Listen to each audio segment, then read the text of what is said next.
నిన్న పొద్దునట్టు ఒక వీడియో వచ్చిందంటే అది ఈరోజు అప్లోడ్ అయింది. విషయం ఏంటంటే 29 జీవో మీద ప్రెస్ క్లబ్లో రౌండ్ టేబుల్ కాన్ఫరెన్స్ పెడదామని సామాజికవేత్తలతోటి. కానీ వాళ్ళందరినీ కూడా గతంలో నుంచే ఎప్పటి నుంచో అడిగినాం, సమయం అడిగినాం.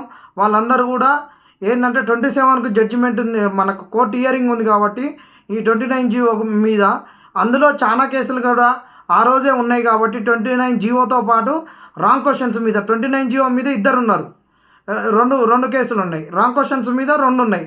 కాబట్టి ఇవే చాలా కీలకమైనటువంటి కేసులు కాబట్టి వీటి గురించి కన్నా ముందే మనం ఒక ప్రెస్ క్లబ్లో రౌండ్ టేబుల్ కాన్ఫరెన్స్ పెడితే సామాజికవేత్తలతోటి ఇది కొద్దిగా సోషల్ ప్రెషర్ పెరుగుద్ది అనే ఉద్దేశంతో వాళ్ళందరూ సలహా సూచనలు ఇచ్చారు. కానీ అనుకోని కారణాల వల్ల వీళ్ళ సమయం దొరకట్లేదు. గౌరవ మందకృష్ణన్న గారు ఎక్కడికంటే ఇప్పుడు ఏదైతే సుప్రీంకోర్టు జడ్జిమెంట్ ఇచ్చిందో దాని ఇంప్లిమెంటేషన్ మీద వేరే రాష్ట్రాలలో ముఖ్యమంత్రిని కలవడానికి వారు వెళ్తున్నారు. వారికి అనుకోకుండా అపాయింట్మెంట్ వచ్చిందంట. ఇంకొకరు ఆర్ కృష్ణన్న గారు కూడా ఆయన అనుకోకుండా నిన్న రాజీనామా చేయడం జరిగింది ఎంపీ పదవికి. వారు దానివల్ల మీడియా వాళ్ళు అదంతా ఆయన తన బిజీలో ఉన్నాడు. తర్వాత ఈ మాలమానా నుంచి అద్దంకి దయాకరన్ అడిగితే ఆయన ఢిల్లీలో ఉన్నారు. కాబట్టి వివిధ కారణాల వల్ల దీన్ని పోస్ట్పోన్ చేయాల్సి వస్తుంది. దాన్ని 30కి పెట్టుకుంటే మంచిది అనేటటువంటి వాళ్ళ సూచనలతో ఉన్నాం. దీన్ని ఏది వెనక్కి జరిపేది ముంగటి జరిపేది దీన్ని ఎగ్గొట్టేది అనేది కాదండి. ఎందుకంటే వాళ్ళే కాబట్టి ఈ విషయాన్ని ఇంకా ముందుకు తీసుకెళ్లేది. ఇన్ని రోజులు నిరుద్యోగులు తీసుకెళ్ళిర్రు, ఇక దాన్ని ముందుకు తీసుకుపోవాల్సినటువంటి బాధ్యత వాళ్ళ మీద ఉన్నది కాబట్టి వాళ్ళు ఉంటేనే మంచిది.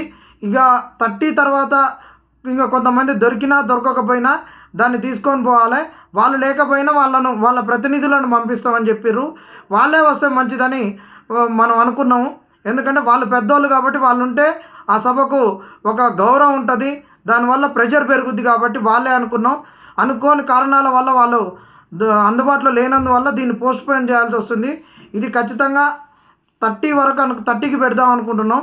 చూస్తాం 28, 29 అప్పుడు మళ్ళీ ఒక వీడియో చేసి అందరికీ తెలియజేసి అప్పటికి ఒకవేళ మనకు స్టే రాకపోయినా ఏం చేయాలి, ఎట్లా చేయాలనేది చేసి దీన్ని ముందుకు తీసుకుపోవాలి.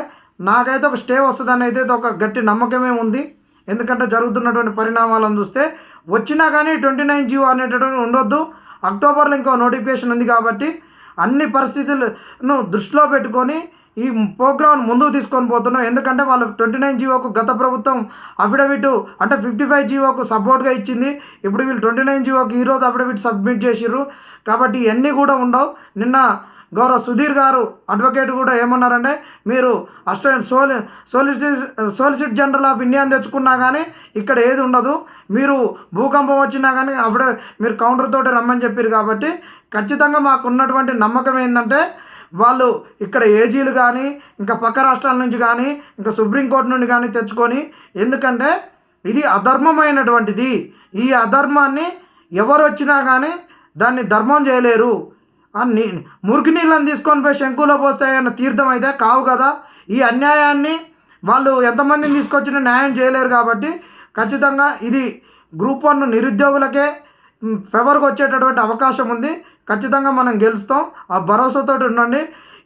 ఈ ప్రభుత్వం కనుక మొండి వైఖరితో కనుక పోతే ఈ 29 జీవో ఈ రాంగ్ క్వశ్చన్స్ వాళ్ళు నడిచేటటువంటి నడకకు ఈ ప్రతిబంధాలు వేసుకొని ఉండడమే. ఖచ్చితంగా ఊర్లల్లో పశువులు పోతే వాటికి బంధం పోస్తాం కదా నడవలేకుండా. ఈ నోటిఫికేషను ఇది మొండిగా పోయి ఎగ్జామ్ పెడితే ఇంకా అది ముందుకు సాగదు. ఖచ్చితంగా 3-4 లిస్టులు వస్తాయి. ఇప్పుడు పెట్టినా కానీ ఖచ్చితంగా సుప్రీంకోర్టు గత నోటిఫికేషన్ అనుభవాలు ఉన్నాయి కాబట్టి రెండోసారి ఎగ్జామ్ రాయాల్సిన పరిస్థితి వస్తుంది. అవసరమైతే 3-4 లిస్టులు మెయిన్స్కి సెలెక్ట్ కావాల్సినటువంటి పరిస్థితి వస్తుంది జీవో 29 వల్ల. తర్వాత ఇది స్పోర్ట్స్ కేసు వల్ల, దాని తర్వాత ఇదైతే రాంగ్ క్వశ్చన్స్ ఉన్నాయి. ఇలా పలు విధాలుగా వీళ్ళకు చెంపదెబ్బలే పడేటటువంటి అవకాశం ఉంది ఈ ప్రభుత్వానికి. కాబట్టి ఖచ్చితంగా మనకు మేలు జరుగుద్ది.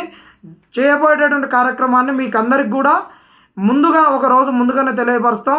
అన్యతగా భావించొద్దు.